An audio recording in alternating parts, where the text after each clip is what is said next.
तो हेलो दोस्तों, आज हम लोग समझने वाले हैं कोऑर्डिनेशन इन प्लांट अर्थात पौधों में समन्वय। पौधों में समन्वय क्या होता है, इससे पहले हम लोग पढ़ चुके हैं कोऑर्डिनेशन इन ह्यूमन, यानी जंतुओं में क्या चीज या एनिमल ना, जंतुओं में समन्वय। जंतुओं में समन्वय के लिए जंतुओं के शरीर में विभिन्न प्रकार के संवेदी अंग और तंत्रिकाएं होती हैं, जिससे जंतु क्या करते हैं, आपस में समन्वय करते रहते हैं ना।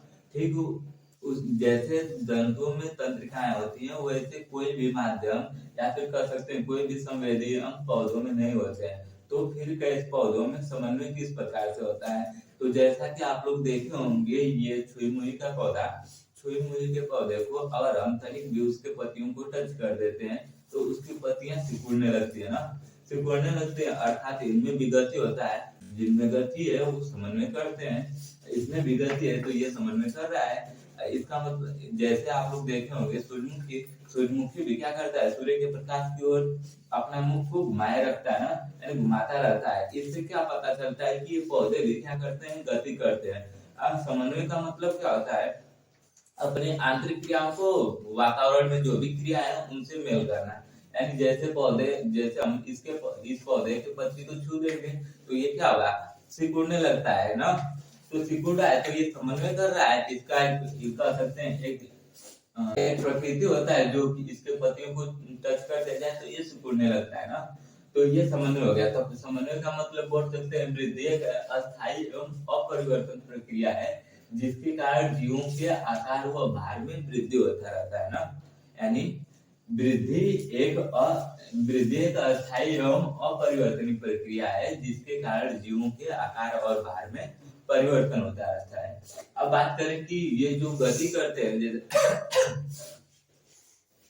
जैसे एक तो छोटे से पौधे को लिया जाए और उसको बंद कमरे में रख देना, तो बंद कमरे में रखकर एक छिद्र कर दे जहां सूर्य का प्रकाश आता हो, तो देखेंगे कि जो छोटा सा पौधा है उसका तना और शाखाएं सूर्य के प्रकाश की ओर मुड़ जाती हैं, और जो इसके जड़ होते हैं वो सूर्य के विपरीत दिशा में भूमि के नीचे की ओर बढ़ने लगते हैं ना। इससे यह पता चलता है कि जो पौधे होते हैं सूर्य के प्रकाश में अपने को अधिक सशक्त बनाते हैं ना। तो देखते हैं इनमें दो प्रकार की गति हो रही है। एक तो जो पौधा है अंदर से सूर्य के प्रकाश की ओर बढ़ रहा है, दूसरा हम लोग छू रहे हैं इस पौधे को तो ये बस वृद्धि नहीं कर रहा है, बस सिकुड़ जा रहा है। अर्थात हम बोल सकते हैं कि पौधों के समन्वय में दो प्रकार की गतिविधियां होती हैं। कौन कौन सी गतिविधियां होती हैं, तो वृद्धि मुक्त गति और एक वृद्धि के कार्य गति। वृद्धि मुक्त गति का मतलब जैसे आप छुई मुई के पौधे को देख लीजिए, इसमें वृद्धि नहीं होती है ना, बस छू देते हैं तो इसकी पत्तियां क्या होती है, आपस में सिकुड़ जाती है, मिलने लगती है। जैसे इनमें तो विशेष संवेदी अंग नहीं होते हैं, तो ये किस प्रकार से अपने पत्तियों को मोड़ते हैं, तो इनके पत्तियों में इनकी कोशिकाएं होती है ना, वो क्या करती है, आपस में एक दूसरे तक संदेश पहुंचाने का कार्य करती है, जिसके कारण हम जहाँ से इसके पत्तियों को टच करते हैं वहां से न बंद होकर ये दूसरे यानी विभिन्न स्थानों से वो क्या करती है, सिकुड़ने लगती है ना।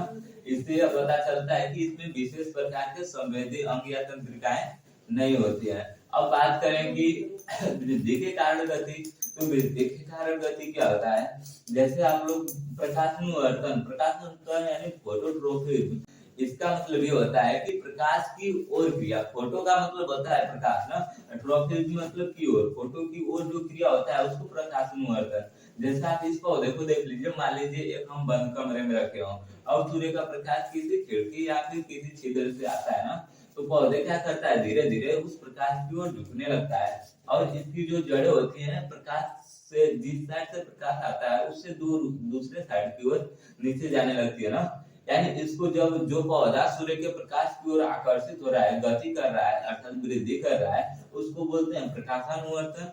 इसके बाद पढ़ते हैं हम लोग गुरुत्वानुकर्षण।